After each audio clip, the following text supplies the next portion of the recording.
당신의 비트코인은 안녕하십니까? 가장 빠른 암호화폐 뉴스 김경수의 생방송 크립토투데이입니다. 안녕하세요, 소장님. 네, 안녕하세요. 네, 오늘 아침이요. 올겨울 들어서 가장 추운 날씨라고 합니다. 오우, 큰일 났네. 네. 네, 서해안 지역에는 지금 눈도 내렸다고 하는데요. 네. 출근길에 따뜻하게 좀 준비를 하시기 바랍니다. 네, 여러분들은 소중하니까요. 그럼 12월 3일 세계 주요 경제지수부터 살펴보겠습니다. 금은 1g당 55,473.1원으로 전일 대비 0.38% 상승했습니다. 달러화는 1,185원으로 0.42% 상승했고요. 위안화는 168.34원으로 0.21% 상승했습니다. 코스피는 2,091.9포인트를 기록하며 0.19% 상승 마감했습니다.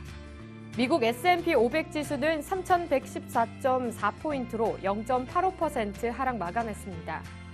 나스닥은 8,574.79포인트로 1% 정도 하락했고요. 비트코인은 전일 대비 0.6% 상승 기록하고 있습니다. 7,359달러입니다. 암호자산 시장 전체 시가총액은 지금 235조 9천억 원 정도 되고요. 네. 비트코인 점유율은 지금 66.6%입니다. 네, 다음은 글로벌 주요 소식입니다. 러시아 정부가 암호화폐 채굴 업체에 재산세를 부과할 계획이라고 밝혔습니다. 네, 러시아 정부는 암호화폐에 대한 재산세를 부과하는 법안을 심의할 예정입니다.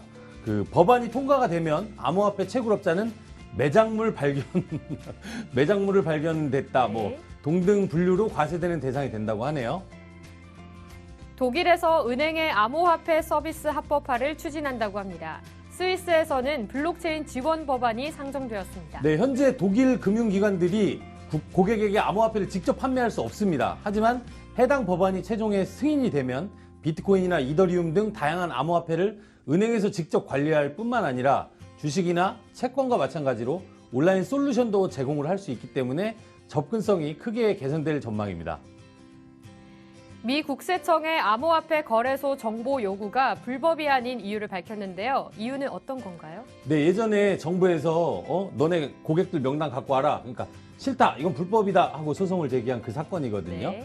비트코인 익스체인 가이드 등 암호화폐 전문 매체 보도에 따르면 미국 캘리포니아 연방 법원이 미 국세청이 암호화폐 거래소 빗스탬프에 이용자 거래 데이터를 요구한 것은 불법이 아니다라고 원고의 청원서를 기각했습니다.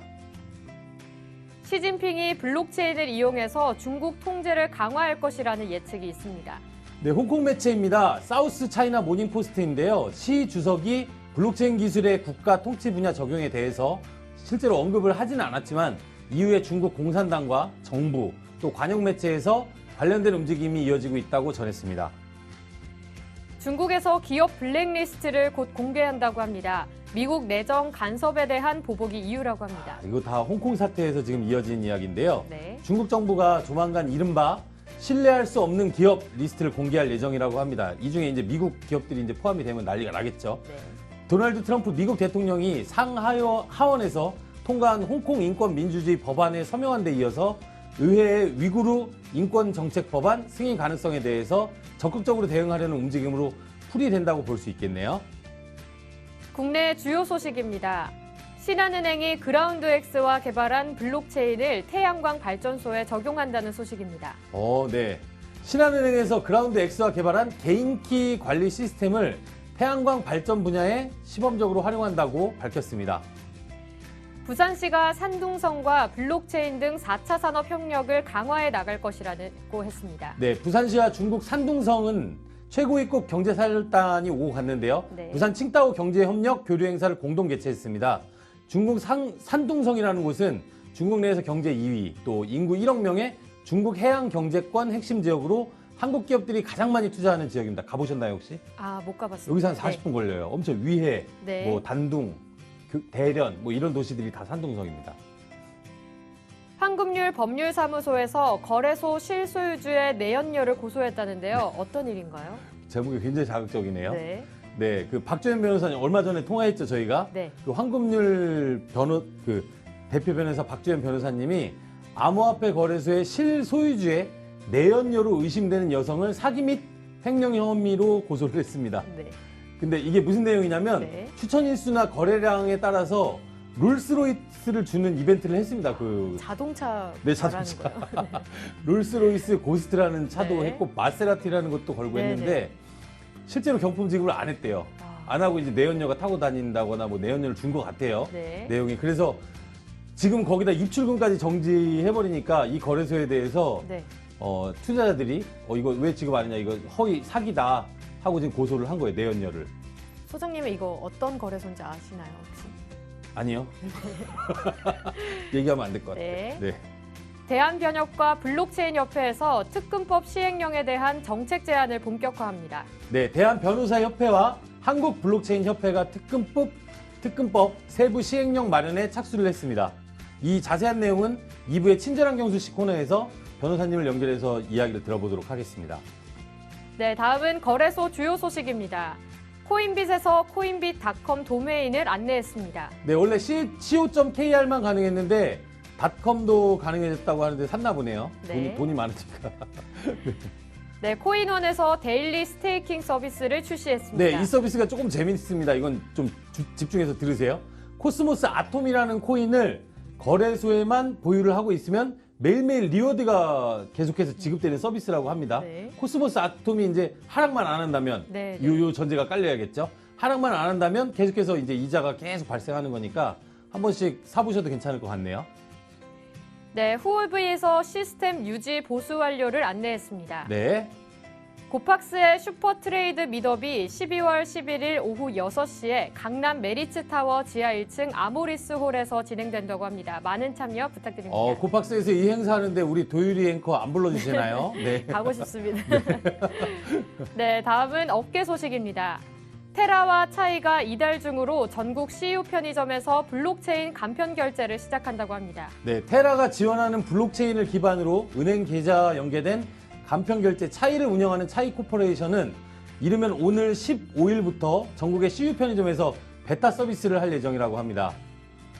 벡트 CEO인 켈리 레플러가 미국 조지아주 상원의원에 지명되었다고 합니다. 와, 이거 되면 엄청난 소식이네요. 네. 네, 상원 의원으로 임명이 된다면 트럼프 대통령, 데이비드 퍼듀 상원 의원과 함께 미국을 위대하게 만드는 데 힘쓰겠다고 밝혔네요.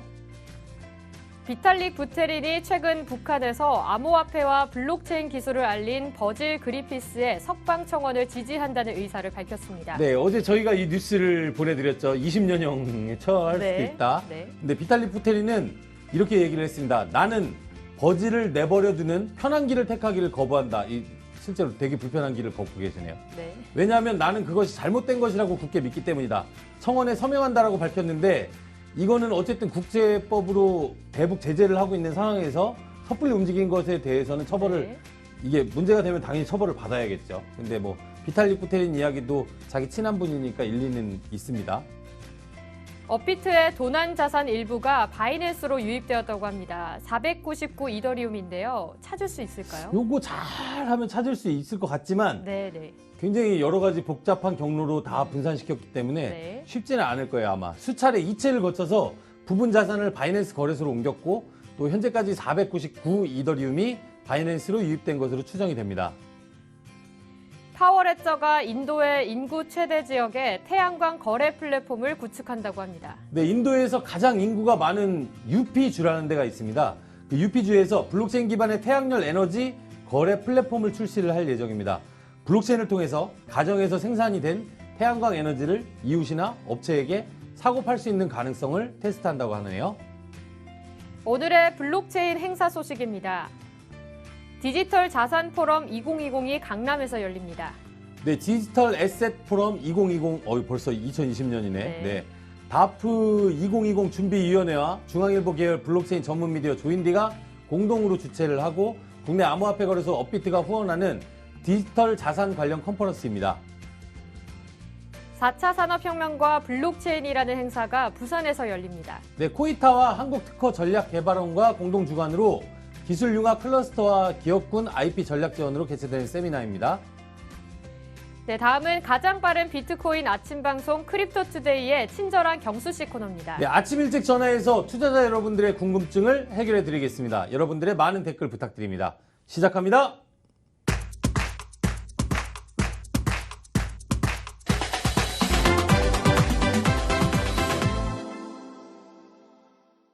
네, 오늘은 네. 아까 말씀드린 것처럼 대한 변협 관련된 이야기나 어떤 법률 관련돼서 이야기를 좀 드리려고 법무법인 주원의 정재욱 변호사님을 한번 전화 연결을 해보도록 하겠습니다. 네. 오랜만에 통화하네. 네, 안녕하세요. 네, 안녕하세요, 변호사님. 예, 법무부 주원 정재욱 변호사입니다. 네, 네, 네, 안녕하세요. 저는 크립토투데이의 도율입니다. 네. 예, 안녕하십니까. 네. 예. 네, 지난주에 김치 프리미엄 관련해서 승소를 하셨더라고요. 축하드립니다. 예. 네. 감사합니다. 예. 네, 사건에 대해서 간단하게 소개 부탁드릴게요. 예, 뭐 저희가 그 외환 송금을 할 때 네. 해외에 있는 분들의 돈을 보낼 때 외환 신고를 하도록 되어 있습니다. 네. 그런데 네. 이게 신고를 하지 않은 금액이 10억이 넘어가게 되면 형사처벌 대상이 되는데요. 전체 금액이요? 기간은 어느 정도예요, 이게?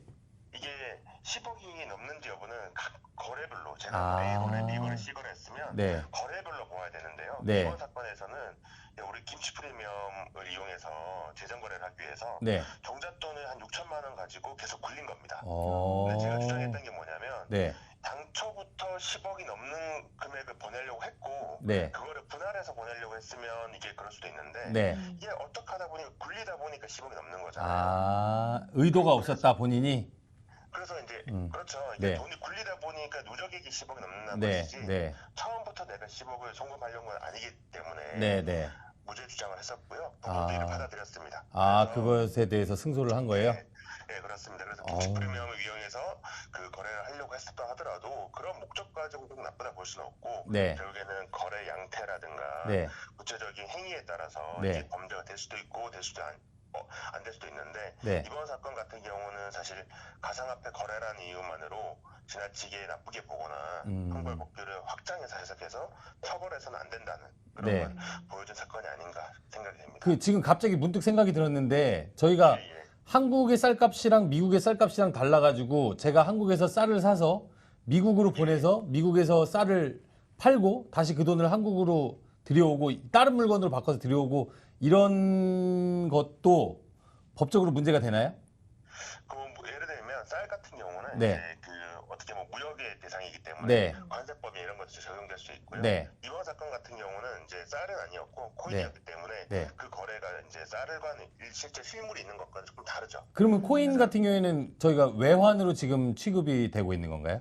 아닙니다. 외환으로 취급되고 있지는 않은데 네. 이번 사건에서는 이런 겁니다. 네. 그 한국에 있는 사람이 미국에 있는 지인들에게 네. 그냥 은행을 통해 송금한 겁니다. 아, 그러니까 송금을 일단은 했구나. 그 미국에 부분이 있는 걸린 거구나. 미국 거래소에 비트코인 구입을 하려면 네. US 달러가 필요하지 않습니까? 그렇죠. 네. 그래서 그 송금한 금액이 누적해서 10억이 아, 넘었는데 그 부분이 포인트구나. 그냥 10억이 넘었으니까 형사처벌라고 했는데 네. 법원에서는 그런 건 아니고 네. 각각의 거래별로 10억이 넘어야 된다. 아. 이렇게 보시면 될 것 같습니다. 아, 굉장히 어려운 걸 이기셨네요. 이게. 네, 뭐 그래도 김치 프리미엄 위원회에서 재정 거래를 한 분들이 한 네. 명이 아닐 텐데 그죠. 어마어마하죠. 호기심에 투자했다고 다 형사처벌을 한다고 하면 문제가 있을 거고 네. 이번 어유. 판결이 그런 정도의 그러니까 이렇게 많이 호기심에 했던 분들에게 그래도 네. 방어를 할 수 있는 법적 논리를 제공해주지 않나 그렇게 생각이 됩니다. 네. 그리고 그 특검법과 관련해서 여쭤볼 게 있는데 특검법이 이번 국회에서 통과될 가능성이 있을까요?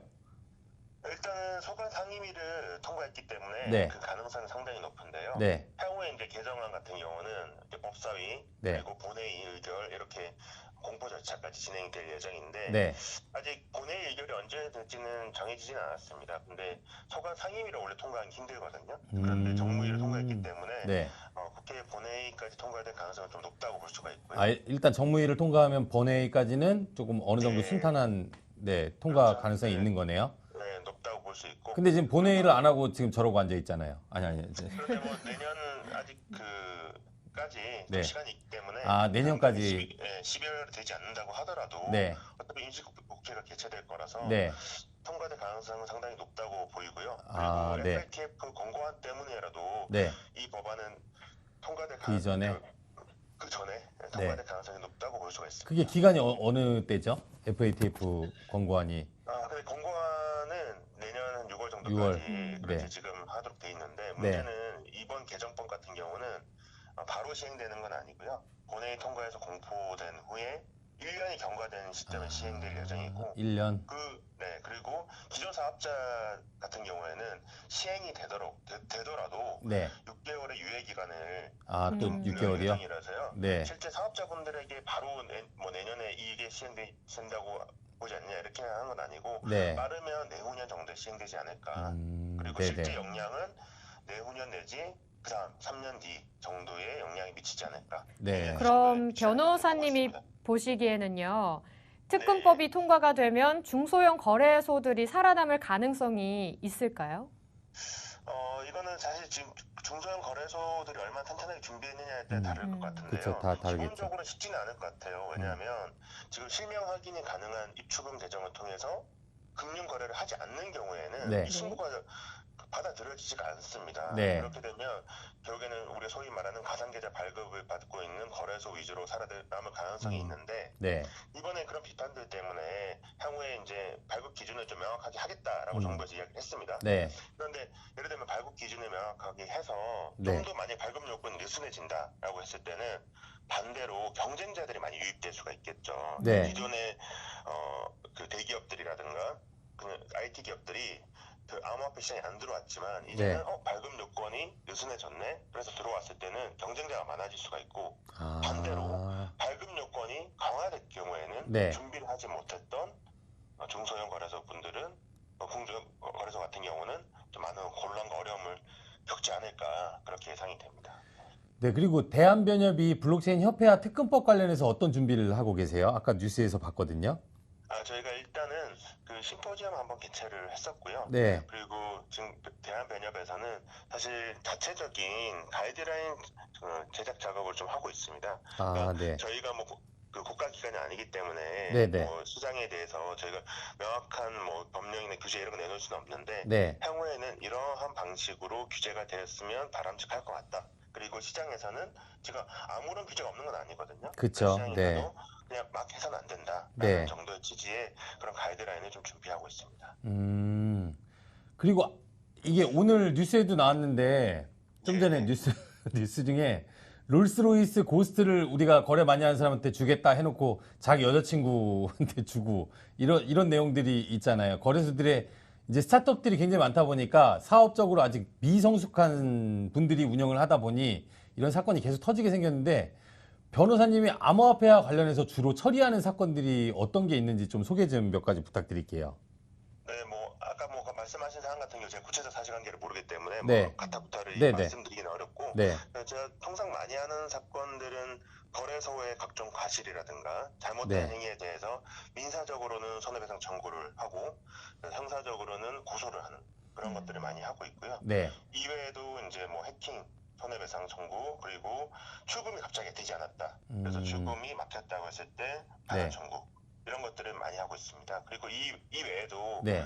ICO든 IO든 이게 투자를 한 분들이 계실 텐데요. 네. 투자를 했을 때 기존에 약속한 사항들이 있을 겁니다. 네. 그 약속한 사항들을 제대로 지키지 않았다라고 해서 그거를 지켜라라고 하는 내용 증명을 보내거나 계속 지키지 않으면 결국에는 고소까지 고려하는 그런 업무들을 좀 많이 하고 있습니다. 그러면 이제 투자자들이 예를 들면 지금 투자자들을 위해서 보통 일을 하고 계신 거네요. 투자자들이 자기들이 거래소한테 당했다거나 입출금을 지금 못 받고 내 재산을 못 받는다거나 아니면 ICO에 어떤 투자를 했을 때 이 기업한테 내가 약속했던 부분들이 이행되지 않았을 때 변호사님을 찾아가면 되는 건가요? 주로 많이 그 투자자들에 대해서 그렇게 하고 있고요. 네. 근데 반대로 제가 자문한 거래소도 몇 개가 있습니다. 그래서 네네네. 적을 알아야 이제 정확하게 일을 시키기 어디가 적이에요? 적군. 그 케이스마다 좀 다른데 그렇죠. 저희가 네. 실제로 각 사건마다 이게 잘못이 좀 다릅니다. 그래서 투자자들한테 그쵸. 잘못이 있는 경우도 있고 네. 반대로 거래소에 잘못이 있는 경우도 있고 그래서 저희의 역할은 사실 투자자든 거래소든 저희가 대리를 하는 기관의 네. 입장을 최대한 반영을 해서 네. 그 기관에게 합당한 조치가 이루어질 수 있도록 하는 것이 저희 업무의 일환이어서 네. 문제가 생기면 법무법인 주원을 찾아가면 되겠네요. 네. 그렇게 하시면 저희가 열심히 하고 네. 오늘 전화 연결 감사합니다, 변호사님. 네, 감사합니다. 네. 감사합니다. 법무법인 주원의 정재욱 변호사님이셨고요. 네. 네, 저희가 더 나은 컨텐츠로 돌아올 수 있게 댓글 좀 남겨주시고요. 김경수의 크립토 투데이 성투하세요. 성투하세요.